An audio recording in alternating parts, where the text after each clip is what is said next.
네, 찬양 감사드립니다. 저희 함께 이 영상을 보면서 한 해와 또 간간히 또 지난해 말 옆에 또 사진들이 좀 있었습니다. 이게 또 오래간만에 지난 또 하반기와 올해 상반기를 이렇게 돌아보면서 저런 일들이 있었지 다시 조금 생각이 나더라고요. 또 우리 앉아 계신 성도님들도 굉장히 흐뭇하게 또 이 영상을 또 바라봐 주셔서 정말 감사드립니다. 요즘 우리 교회에서 가장 핫플레이스, 가장 여러분들 우리가 제일 좋아하는 곳이 아무래도 여기 마당에 있는 수목원처럼 우리 화분들이 심어져 있는 곳이겠죠. 거기도 우리 유치부 아이들과 선생님들이 또 심었던 또 그런 것들입니다. 교회 곳곳에 우리 아이들의 손길과 지금도 웃음소리와 떠드는 소리가 가득하고 있다는 것, 이것이 바로 우리 교회가 살아있는 증거인 줄로 믿습니다. 우리 선생님들 또는 혹은 우리 성도님들께 한번 여쭤보고 싶습니다. 우리 오늘 어떤 설교가 기억나십니까? 오늘 어떤 설교였는지 제목 기억나시나요?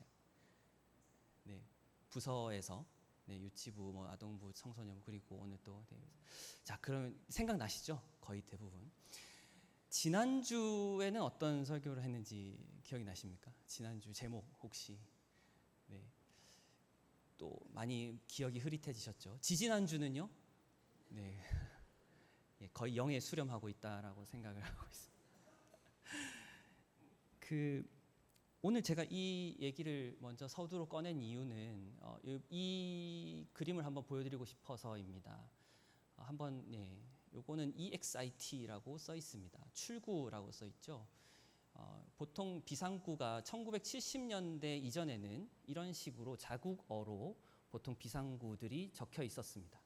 그러니까 우리로 따지면은 한글로 비상구 이렇게 써 있을 것이고, 중국 같은 경우는 한자로 출구 이렇게 써 있을 것이고, 영어권이나 여러 다른 문자원에 대해서는 EXIT 이런 것들이 있었겠죠. 그런데 1970년대에 일본에서 대형 그 건물들의 화재가 많이 일어났었습니다.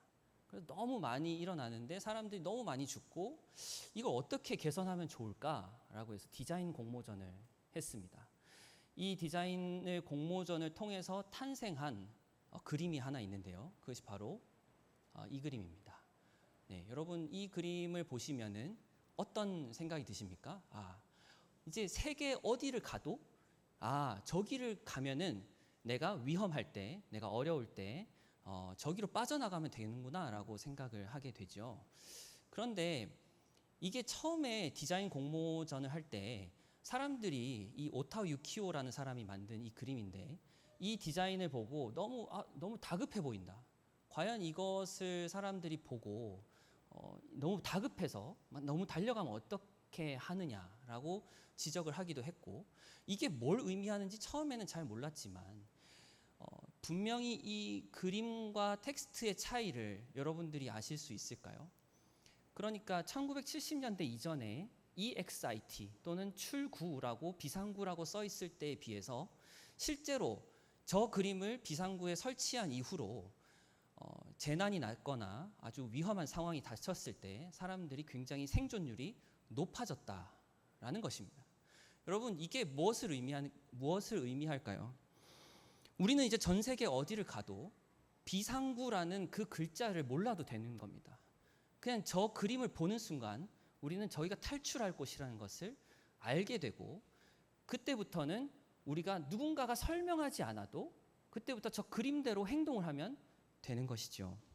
이 비상구 픽토그램은 전 세계적으로 굉장히 유명한 그리고 아주 성공적인 공공 디자인의 사례로 꼽히고 있습니다. 불이 나기 전까지는 몰라요. 비상구라는 글자가 더 효율적인지 아니면 저 그림이 더 효율적인지에 대해서, 누가 더 사람을 많이 살릴 수 있는지에 대해서 몰라요. 그런데 불이 난 순간, 불이 났을 때 저 그림이 어떻게 작동을 했는지에 대해서 결과가 수치가 보여주고 있습니다. 누가 더 많이 살렸느냐? 당연히 그림이죠. 여러분, 화재가 나면 사람은 걷지 않습니다. 비상구는 사실 문이 아니라 살아나가는 방향을 가리키고 있기 때문이죠. 글자는 멈춰 있지만 그림은 살아 움직입니다. EXIT라는 정보는 반드시 머리를 거쳐야 하지만 달리는 사람의 그림은 보는 즉시 몸을 움직이게 한다라는 것입니다. 생각보다 몸이 먼저 반응하는 것이 바로 저 그림입니다. 여러분, 아이들이 예전보다 텍스트보다 이미지와 비디오 중심, 즉 움직이는 동영상 중심으로 많이 바뀌어 가고 있다는 걸 이미 알고 계실 것입니다. 물론 여러분들도 유튜브 많이 보시지만 우리 아이들 같은 경우에는 진짜로 영상을 많이 봅니다. 거의 달고 삽니다. 밥 먹을 때도 영상을 보죠. 그러니까 달리고 있는 영상, 이미지 이런 것들이 훨씬 더 익숙한 세대입니다. 그렇기 때문에 저는 이 교육과 관련해서 지금처럼 정말 교육이 어려운 시대가 있을까라고 하는 것들에 대해서 우리가 조금 생각해 볼 때 뭔가 우리가 교육을 하는 메커니즘을 바꿔야 한다.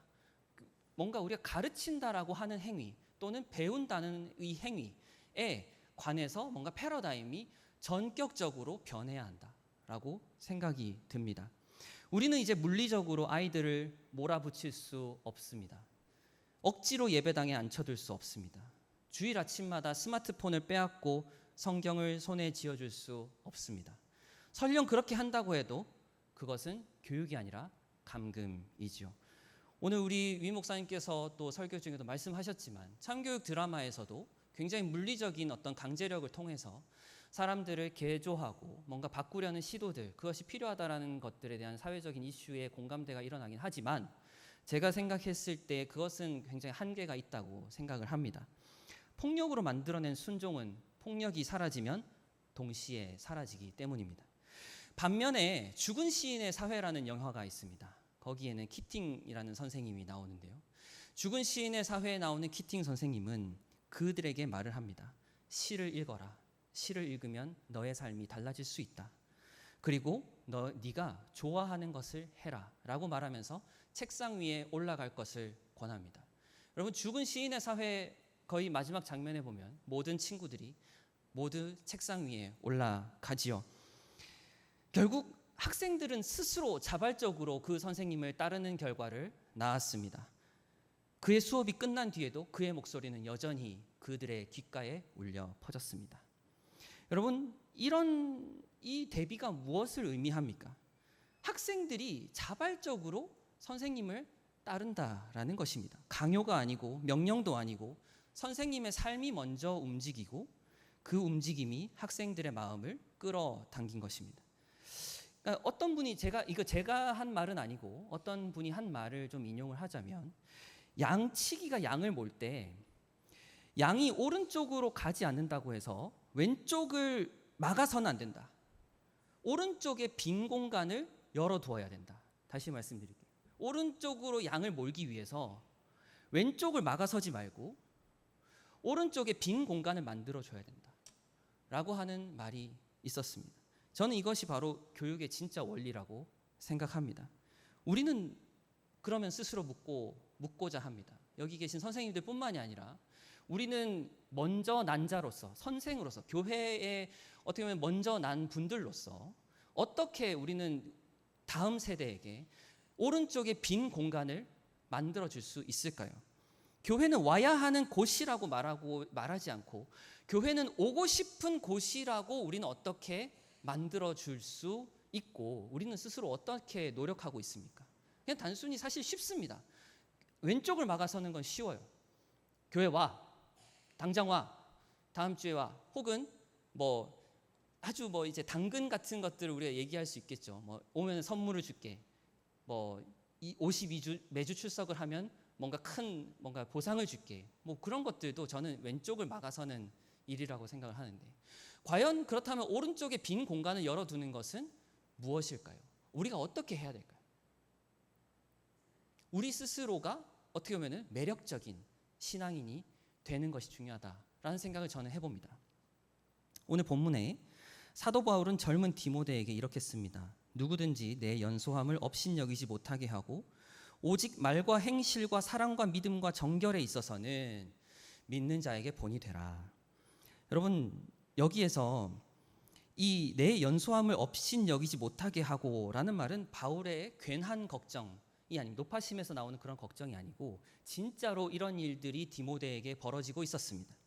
그러니까 당시 세계에서 나이 든 사람들, 그 나이는 그 자체로 권위였습니다. 그런데 디모데는 지금 에베소 교회에 자신보다 나이 많은 장로들과 오래된 거짓 교사들 사이에 혼자 파송되어 있습니다. 바울은 이미 그 자리를 떠났죠. 그런 과정에서 디모데의 나이, 디모데의 경력, 그가 목소리의 낮음, 그리고 언변 이런 것들이 아주 부족했을 것입니다. 그래서 그가 입을 열기도 전에 그의 위치나 그의 권위는 분명히 그렇게까지 좋지 않았을 것입니다. 네가 뭘 한다 그래? 너보다 우리 교회를 훨씬 더 내가 이 교회를 다녔어 라고 하는 사람들이 정말 많았을 것입니다. 그렇다면 바울은 여기에서 무엇을 처방하고 있는지 여러분 보셔야 됩니다. 야, 내가 그 디모데 너에게 명시적인 권력을 준 것에 대해서 사람들에게 상기시키도록 해. 내가 이 디모데를 맡은 사람, 이 교회를 맡은 사람이야라고 설명해. 내가 바울, 내가 너에게 적통을, 그러니까 나의 계승자라고 얘기해라고 얘기를 하는 것이 아니고, 이 사람이 어떻게 얘기하냐면 바울의 권위가 있다고 밝히지 말고 너는 오히려 도리어 업신여김을 논리로 반박하지 말고 다른 차원으로 건너가기를 권면하고 있다는 것입니다. 다른 차원으로. 그러니까 나이는 반박할 수 없어요, 여러분. 너 아직 젊잖아 라고 디모데에게 누군가가 말하면은, 그렇게 말을 하는 논쟁을 시작하면 그거는 계속해서 뭔가 쳇바퀴 돌듯이 논쟁이 이어질 수밖에 없는 겁니다. 그런데 여기에서 이 디모데를 향해서 바울의 권면은 무엇이냐? 바로 그것은 흔적이 되게 하라. 너가 그리스도의 흔적이 될 수 있도록 하라라는 것입니다. 본이 되라는 것은 흔적이 될 수 있게 하라라는 겁니다. 여러분, 이 말이 어디서 나오냐면 도마가 여러분 부활하신 예수님을 만났을 때 이런 말을 합니다. 한번 띄워주시겠습니까? 요한복음 말씀입니다. 다른 제자들이 그에게 이르되 우리가 주를 보았노라 하니 도마가 이르되 내가 그의 손에 못자국을 보면 내 손가락을 그 못자국에 넣으며 할 때 그 자국이라고 하는 것이 오늘 디모데전서 우리가 4장 12절에서 읽었던 그 본과 똑같은 말입니다. 너는 본이 되어라 라고 하는 것은 예수님께서 그 찔리신 그 옆구리, 예수님께서 찔리신 그 손에 있는 못자국, 그 자국을 너가 가지고 있게 하라라는 것입니다. 이게 동일한 단어라는 것이죠. 예수님의 그 못자국처럼 너도 그 본이 되라는 것입니다. 여러분, 본에 해당하는 이 헬라어는 기본적으로 사실 때리다, 치다 이런 단어에서 온 겁니다.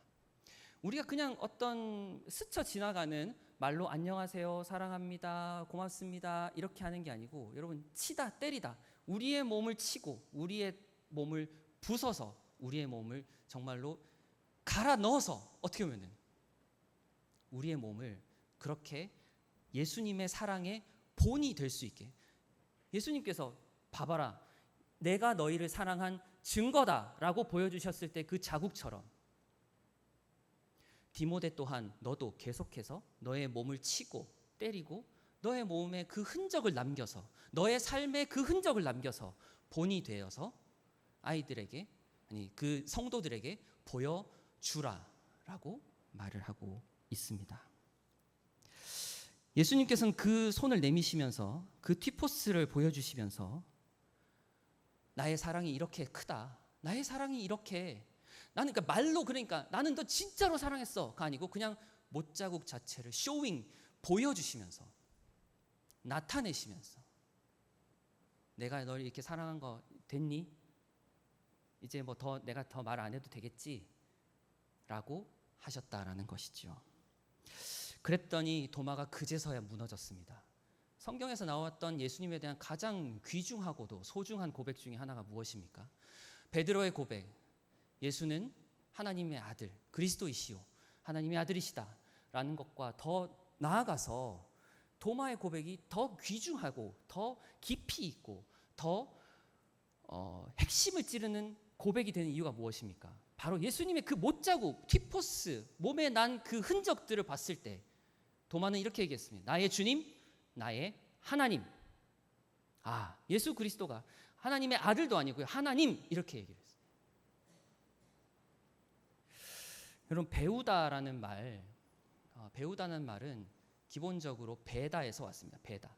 여러분, 갈비집 가면 뭐가 별까요? 갈비집에 가면은 갈비 냄새가 배죠. 고기를 구우면은 우리 몸에 나올 때 뭐 뿌리세요, 여러분? 페브리즈 뿌리잖아요. 갈비 냄새가 뱄네. 그 배다의 일종의 수동형입니다. 그러니까 피동형? 네, 그렇게 되는 것이죠. 나에게 배우다라는 뜻은 내 삶에 무언가가 배는 것입니다. 배어드는 것이죠. 우리는 그런 것들이 중요합니다. 여러분, 저가 생각했을 때 바울은 디모데에게 그런 걸 요구한 것 같습니다. 도마를 무너뜨린 그 못자국처럼 부정할 수 없는 삶의 흔적이 우리 안에 남아있는가? 그것이 바로 본입니다. 본.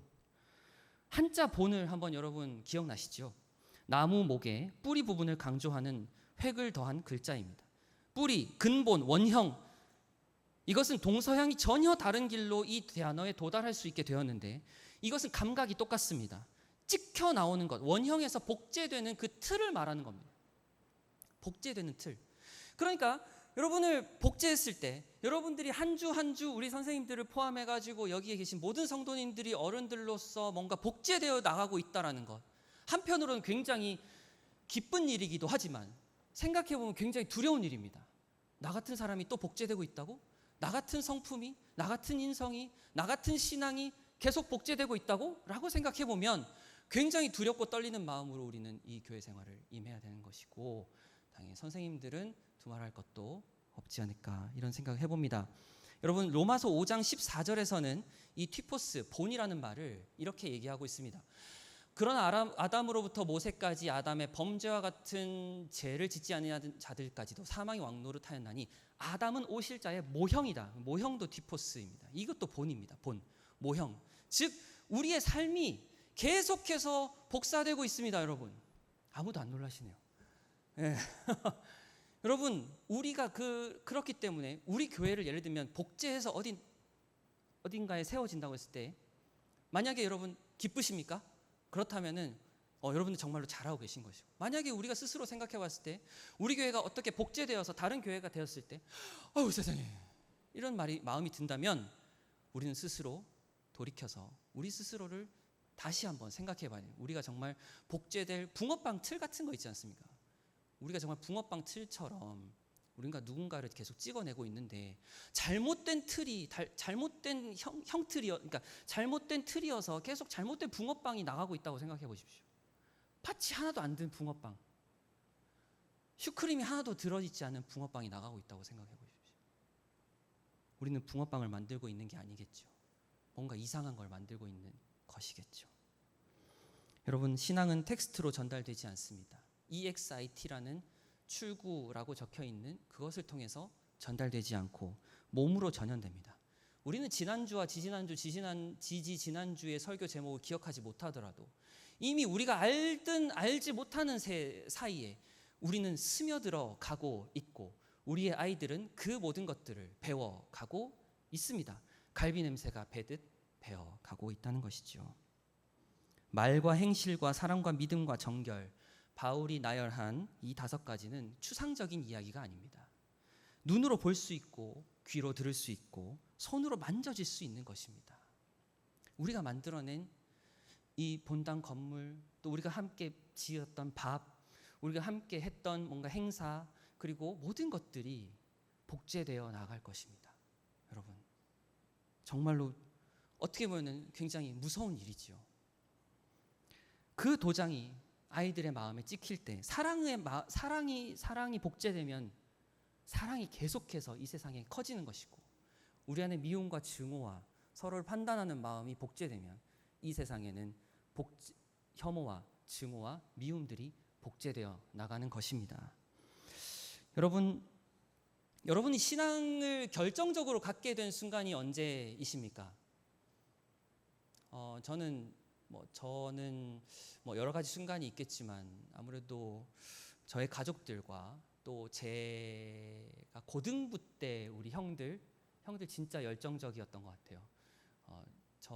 저보다 한 2-3살 많았던 형들, 누나들 정말 열정 있게 교회를 섬겼었던 것 같습니다. 대광교회도 굉장히 그런 수많은 그 교회 신앙의 선배들이 거쳐가고 지나오면서 이 교회를 지금까지 만들어 왔다고 생각합니다. 어떤 강의로서 우리는 배우지 않았어요. 우리는 누군가의 얼굴과 표정과 누군가의 몸짓과 그 사람의 아주 작은 지나가면서 했던 그 한마디가 기억에 남았고, 그것이 바로 교회 전체를 상징했던 것 같습니다. 누군가의 뒷모습이었겠죠. 겨울 새벽에 차가운 예배당 의자에서 무릎을 꿇고 눈물을 흘리던 어른의 뒷모습이 기억이 납니다. 나보다 남을 위해 묵묵히 밥을 푸고 뒷정리를 하던 성도의 손과 손해를 보면서도 말씀대로 살겠다던 그 결연하고도 따뜻한 삶의 온기가 기억이 납니다. 오늘 저희 청소년부 함께 밥을 먹었거든요. 또 오래간만에 시험을 쳤다고 저희도 고생했다고 이제 떡볶이도 먹고 피자도 먹고 이렇게 하면서 딱 끝나고 다들 다 먹고 너무 잘 먹었습니다 하고 그냥 가더라고요. 제가 그래서 이번 수련회는 꼭 여러 가지 목표가 있지만 뒷정리를 하는 청소년부가 되면 좋겠다. 그리고 밥이 왔을 때 진짜 피자가 딱 왔는데 아무도 안 열더라고요. 앞접시를 놓는다든지, 이건 흉을 보는 게 아닙니다. 이건 정말 너무 하나의 충격적인 일이에요. 앞접시를 놓고 우리는 보통 젓가락 놓고 야 뭐 컵 어딨냐, 야 음료수 어딨냐, 그냥 딱 앉아서 세팅하면, 제가 그래서 열었습니다. 제가 얘기했어요. 열어. 피자 뚜껑 열어. 여러분, 여러모로 정말 말해줘야 될 것들이 많구나. 또 보여줘야 될 것들이 많구나. 또 보여주는 것뿐만 아니고 보여줌과 동시에 또 말을 해줘야 될 것들이 있구나. 여러 가지 우리가 여러분 예전보다요 되게 많은 교육의 프로세스들이 지금 해야 될 일이 되게 많습니다. 피자 뚜껑을 안 연다니까요. 피클 뚜껑 여서 국물을 안 버린다니까요. 네, 여러분. 물론 이렇게 얘기하면 아이들은 꼰대라고 얘기를 하겠죠. 그런 거 선생님 그냥 하세요. 이렇게 얘기를 할 수도 있겠죠. 근데 여러 가지 그냥 아주 그런 작은 것들이 저는 필요하다고 생각합니다. 왜? 학교에서 여러분 저희 오늘 친구들한테 보니까 학교 수련회도 이제 없어졌다고 합니다. 학부모들이 맘대로 해서. 네. 이제 아이들은 단체로 협력을 해서 어떤 일을 같이 수행하는 거에 대해서 아무것도 모릅니다. 그러니까 피자가 왔는데도 피자 뚜껑을 열지 않죠. 그렇지 않습니까? 여러분, 이번 수련회와 성경학교는 피자 뚜껑을 여는 수련회가 될 수 있기를 바랍니다. 네, 여러분, 네? 우리 아이들이 다녀와서 어디에 가서 같이 밥을 먹을 때 앞접시 챙기고 자기가 젓가락 챙기고, 그죠? 어디 가서도 그런 걸 배울 수가 없거든요. 교회만이 그런 걸 가르칠 수 있습니다, 여러분. 교회만이 티포스의 삶을, 누군가가 본이 될 수 있는 삶을 가르칠 수 있는, 아직까지도 권위가 살아있다면, 이 한국 사회에 교단의 권위가 죽고 교회의 권위가 죽었다고 하더라도, 부모님의 권위가 죽었다고 하더라도 교회가 그런 것들을 말해줄 수 있는 권위가 아직까지 희박하게 남아 살아있다고 생각을 합니다. 여러분, 우리가 되어야 할 것은 달리는 픽토그램이 되어야 합니다. 비상구 픽토그램에서 가장 중요한 것은 방향이라고 합니다. 왼쪽으로 가야 하는 비상구라면 사람도 왼쪽을 보고 뛰어야 하고, 오른쪽으로 뛰는 그림이 아무리 잘 그려져 있어도, 예를 들면 불이 났어요. 근데 이거 여러분 이렇게 돼 있는 이 그림이 실제로 그쪽에 있다라고 그 방향대로 프린팅을 해야 돼요. 한번 지나가시면서 비상구를 보시면 이렇게 되어 있으면 안 됩니다. 그러니까 저쪽이 출입구인데 이렇게 되어 있으면 그건 틀린 공공 디자인이라고 합니다. 딱 이렇게 딱 돼 있어요. 왜냐면 사람이 당황하잖아요. 사람이 불났을 때 저리로 가야 되는구나 하고 몸이 먼저 반응하는 것이지, 내가 이걸 보고 그 정신없는 상황에서 진짜 이쪽으로 가버리면 어떡합니까? 그죠? 우리 아이들은 우리의 등을 보고 자랍니다, 여러분. 오른쪽으로 뛰는 그림이 아무리 잘 그려져 있어도 방향이 틀리면 사람들을 죽음으로 인도하듯이 우리 아이들은 우리의 등을 보면서 우리가 향하고 있는 방향을 보고 자랍니다. 위기가 찾아올 때, 세상이 어두워져서 한 치 앞도 보이지 않을 때 그 아이들이 우리를 보고 방향을 찾을 수 있겠습니까, 여러분? 여러분 스스로 그렇게 우리가 되고 있습니까? 우리는 우리의 삶이 하나의 복제의 틀이 되어서 그 아이들에게 지금 죽을 위기이니, 지금 시대는 우리가 죽을 처지이니 우리를 보고 따라와라 라고 말할 수가 있습니까? 우리는 우리 교회만에 복제해야 할 신앙이 있습니까? 도마가 요구한 것은 말이 아니었습니다. 논리가 아니었습니다. 부정할 수 없는 흔적을 요구했던 것이죠. 못이 뚫고 지나간 자국이 그의 눈에, 그의 삶에 보여졌을 때 우리는 그들에게 여기를 오면 돼, 이 길로 오면 살 수 있어 라고 말할 수 있는 것이죠. 저는 그래서 이 헌신 예배 자리에서 선생님들과 장년 성도 여러분들께 바울이 디모데에게 요구한 것처럼 우리에게 본이 있는지를 여쭤보고 싶습니다. 교사라는 정체성을 한 주에 한 번 예배당에서 입고 벗는 그런 역할로 생각하지 않으시기를 부탁드리고, 직분이기 이전에 우리 삶의 존재 방식임을 우리가 한 번 더 알아봐야 할 것입니다. 24시간 365일이 우리 교육의 현장입니다. 우리가 어떻게 하는지, 단순히 교사뿐만이 아니고 이 교회를, 그리고 어떤 곳이든 그리스도인으로서 우리가 살아가고 있는 모든 현장 속에서 사람들이 우리를 보고 그리스도를 봅니다. 예수님은 저런 분이구나 라고 우리의 복제할 만한 그 틀을 보고 그들은 예수님을 인식하고 인지한다는 것입니다.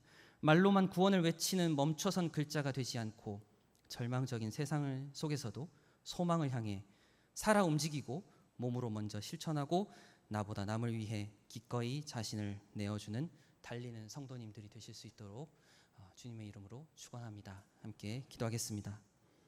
하나님, 저희들에게 지워지지 않는 흔적을 남겨주셔서 감사드립니다. 저희들이 시간이 지나고 세월이 지나고 바람이 불고 또 여러 가지 삶의 풍파를 통해서 많은 것들이 지워지고 마모되고 없어졌습니다. 그렇지만 저희들 다시 한 번 더 주님께서 저희들의 몸에, 저희들의 마음에, 저희들의 심령에 새겨주신 그 영적인 흔적을 다시 한 번 더 갈고 닦을 수 있는 저희들이 되게 하여 주시옵소서. 저희를 통하여서 많은 것들이, 죽어가는 것들이 살아날 수 있게 도와주시옵소서. 예수님의 이름으로 기도드립니다. 아멘.